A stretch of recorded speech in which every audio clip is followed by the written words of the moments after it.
La différence, il faut l'accepter. D'abord, la différence, c'est la faute à personne, c'est comme ça, ça vous arrive comme ça arrive à n'importe qui. Et il faut comprendre que Julien, en fait, c'est pas de sa faute non plus. Il faut l'aider à vivre le mieux possible, dans un environnement le plus adapté possible.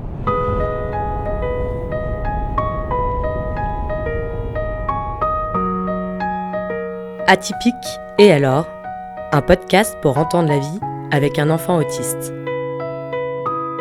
Dans cette série audio, Brice Andlauer part à la rencontre de parents pour raconter leur quotidien avec l'autisme.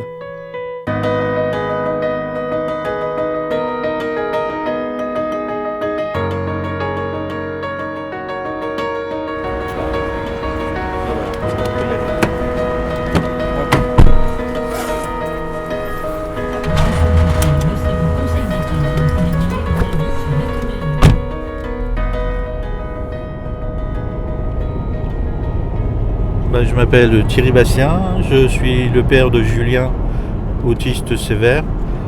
Moi j'habite à Rueil et Julien habite en Belgique. Il est pris en charge dans une institution à Spa, dans la banlieue de Liège. Julien a 27 ans. Je vais le voir une fois tous les 2 mois parce que en fait, l'institution organise un retour tous les 2 mois. Et pour le voir au moins une fois par mois, j'y vais moi aussi une fois tous les 2 mois. Donc je fais 450 km aller, 450 km retour. Ce trajet là maintenant, ça représente quoi pour vous là? Une corvée parce que ça me prend 4 heures à l'aller, 4 heures au retour. Et c'est du temps que je passe pas avec Julien. En fait, je pourrais venir plus, mais il faut que je m'occupe des sœurs de Julien. Donc, et puis c'est fatigant. C'est cher. Ça me coûte à chaque fois presque 200 €. Bon, c'est sûr que pour certaines familles, c'est pas grand-chose, mais pour moi, c'est beaucoup. Le niveau d'autonomie, donc, c'est celui d'un enfant de 3 ou 4 ans.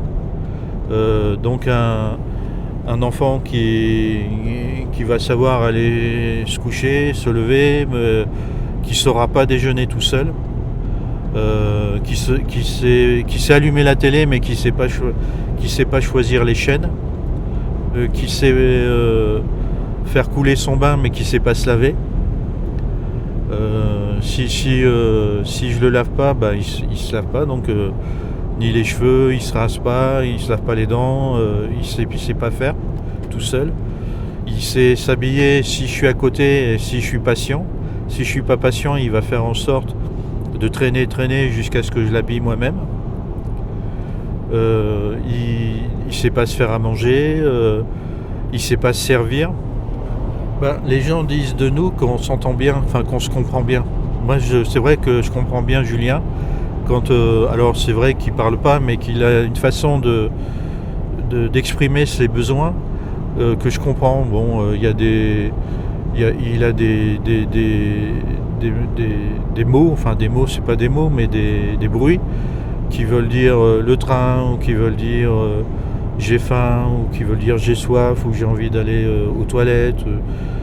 Donc on se comprend bien. Enfin.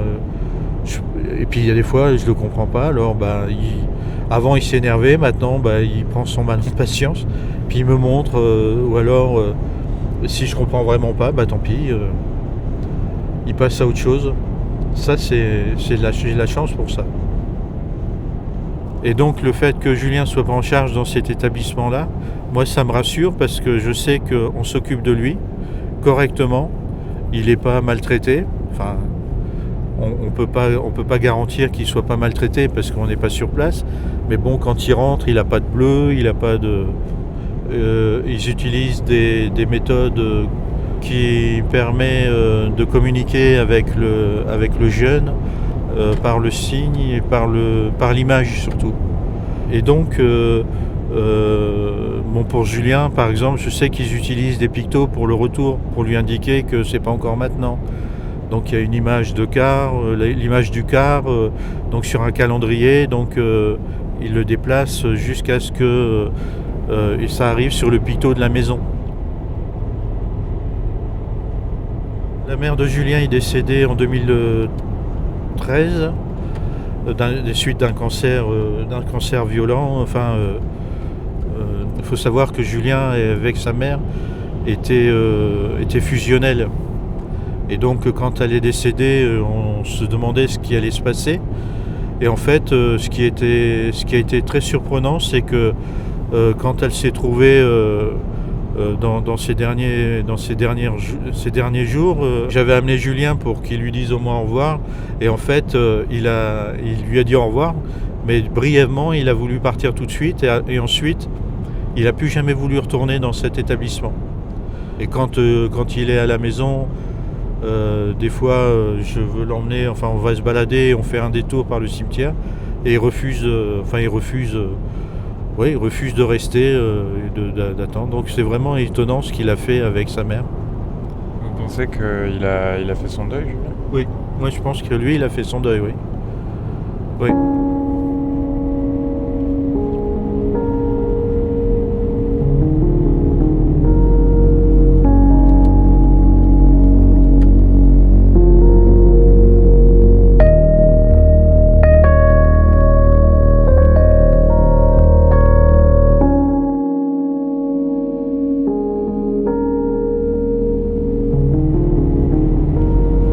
Les occupations donc qu'on propose à ces jeunes-là, donc elles sont toujours les mêmes. Comme c'est des autistes, il va à la piscine, il fait des balades à pied, il fait des balades en camionnette, il participe de temps en temps à la cuisine. Ils lui ont mis une télévision et un lecteur de DVD dans sa chambre pour qu'il puisse regarder ses DVD de train, parce que Julien est passionné par les trains. Alors, je ne sais pas ce que ça lui... De regarder les trains, ça le passionne.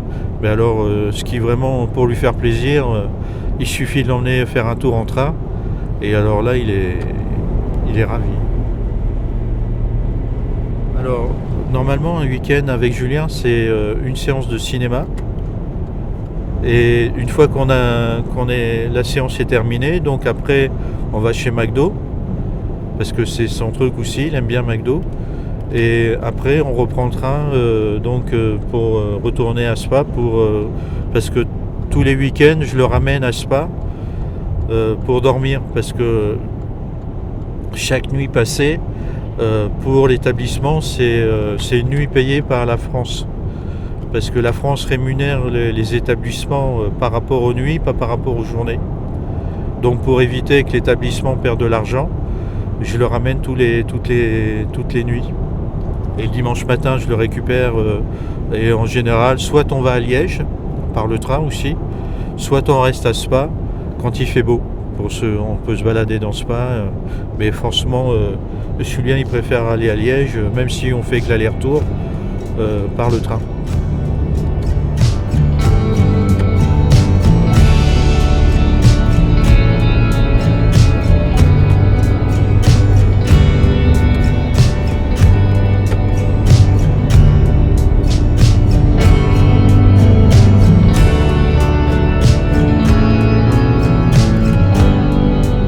L'État français donc prend en charge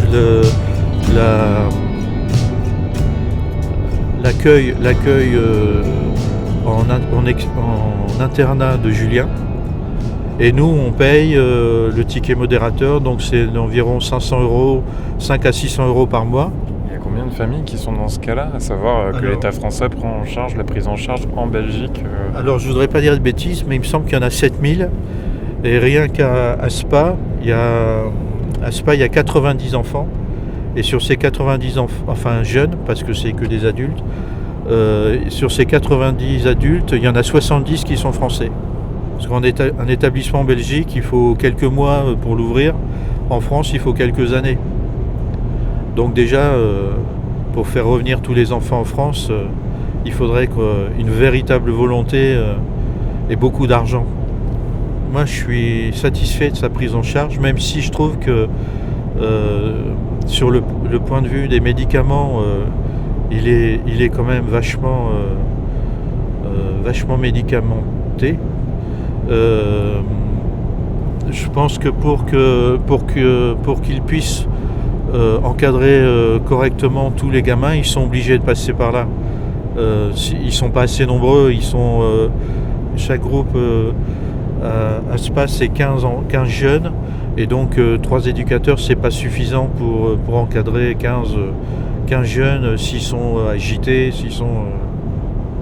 En fait, au début, avec Agnès, on voulait absolument pas qu'il aille en Belgique, parce que tout le monde nous parlait de la Belgique, comme si c'était, pour un autiste, la voie, quoi, c'était la Belgique. Et donc, on n'était pas d'accord.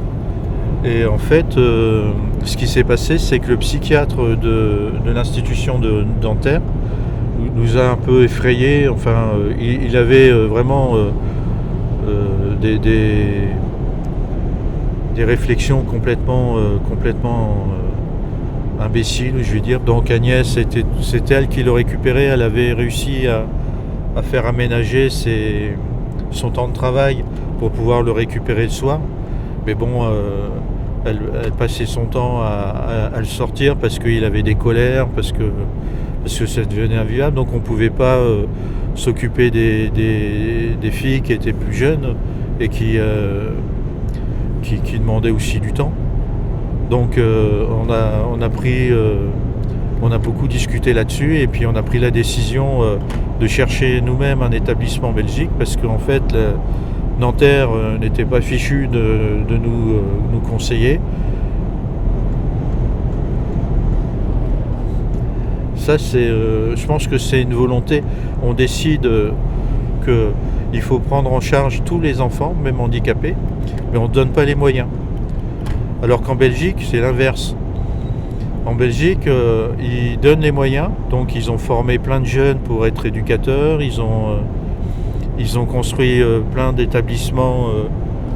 Je pense que tant qu'un homme politique n'aura pas conscience du réel problème de l'autisme, ça n'avancera pas. Il faudrait qu'il y en ait un ou plusieurs qui se retrouvent avec un enfant autiste, et mais un enfant, pas un petit enfant, pas un neveu, pas une nièce, vraiment pour se rendre compte de ce que c'est.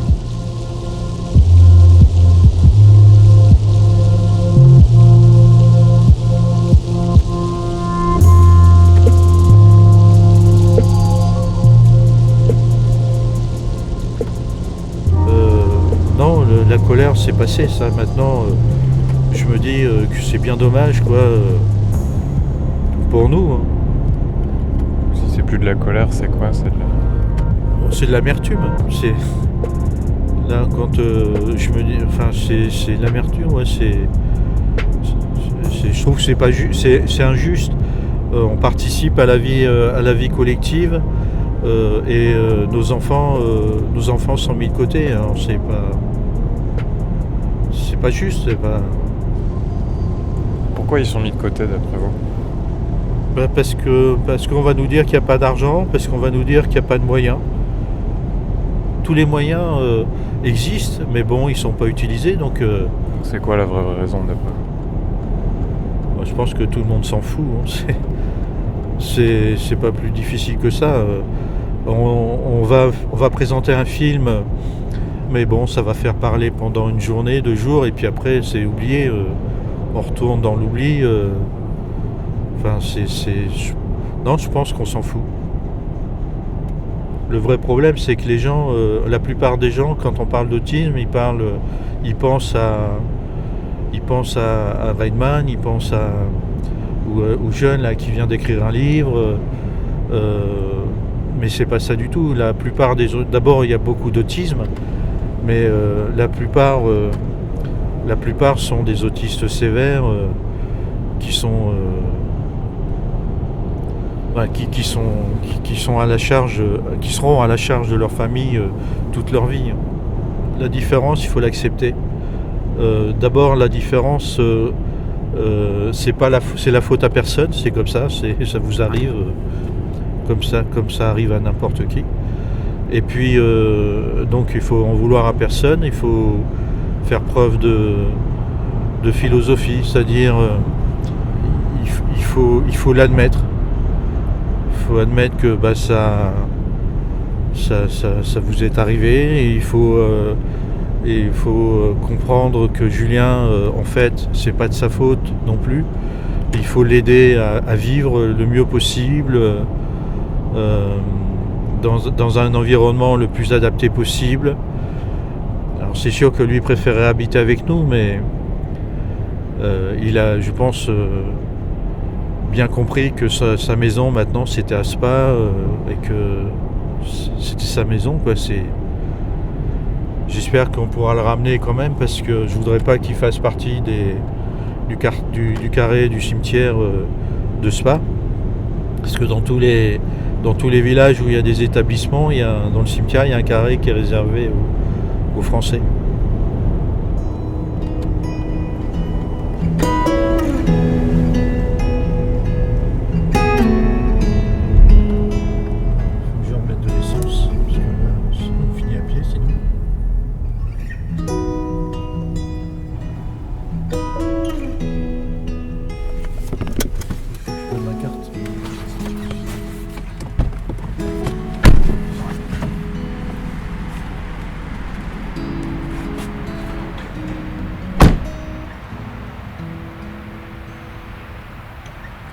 C'est culpabilisant parce qu'on se dit qu'on l'abandonne.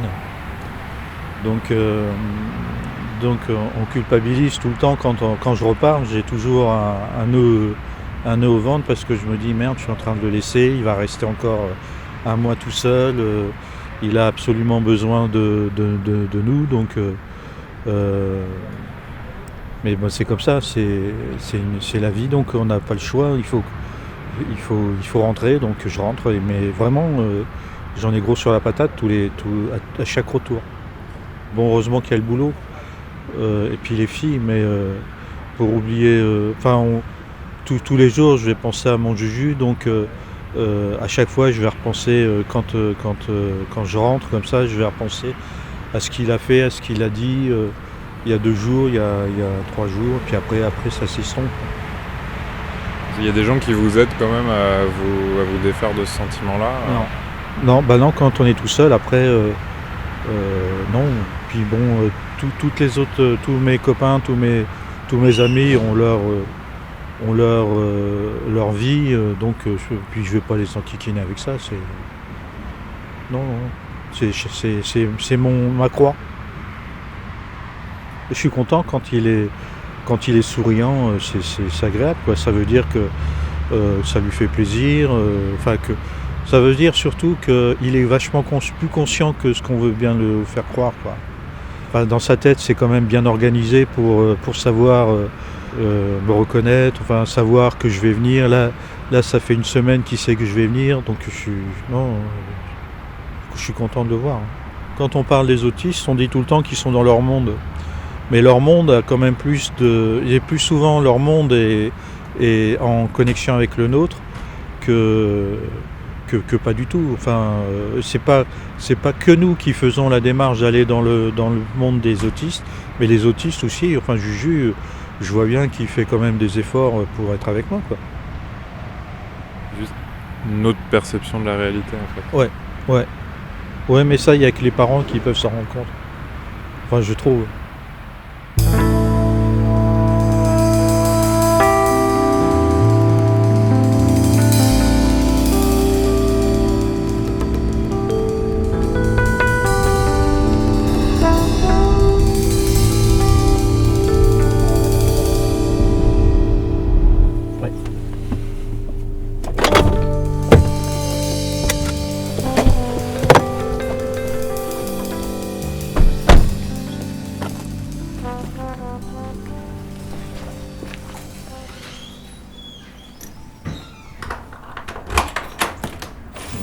Bonjour. Je vous en prie.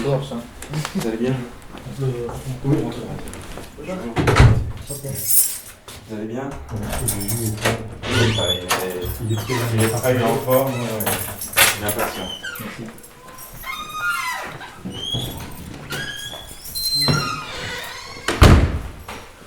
Bonjour. Bonjour. Alors, je te présente Brice. Bonjour. Voilà. Ben, je vous le ramène vers 19h, 20h. Comme vous voulez, pas de soucis, on va profiter, il fait beau en plus. Oh oui, en plus, ça on a de la chance. va faire du bien. Super. Voilà. Merci beaucoup. À tout à l'heure. Passez bon après-midi. Merci. Au revoir. Au revoir. Ça va tout le monde? Vous avez faim? La canne là? Ouais. Attends, je vais fermer sur mon tour parce que. Le programme de Julien, ça va être donc d'aller à Liège, se promener à Liège, voir si par hasard la grande roue n'était pas encore là.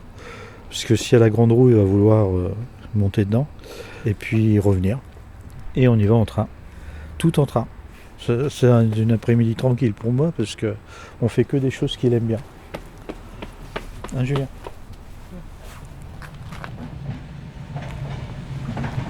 Il faut qu'on avance. Julien?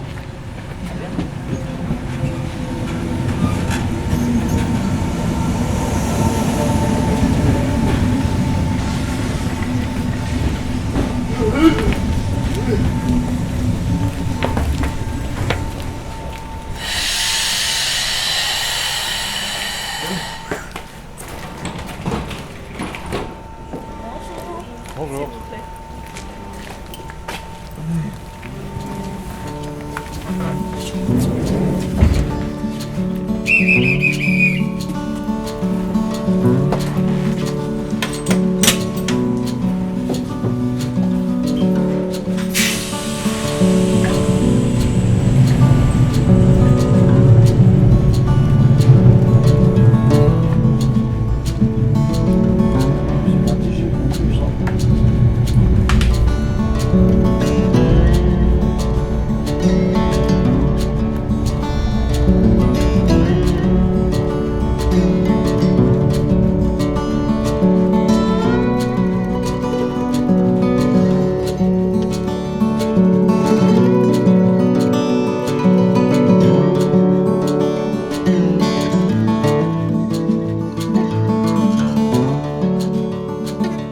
C'était le 4e épisode d'Atypique et alors.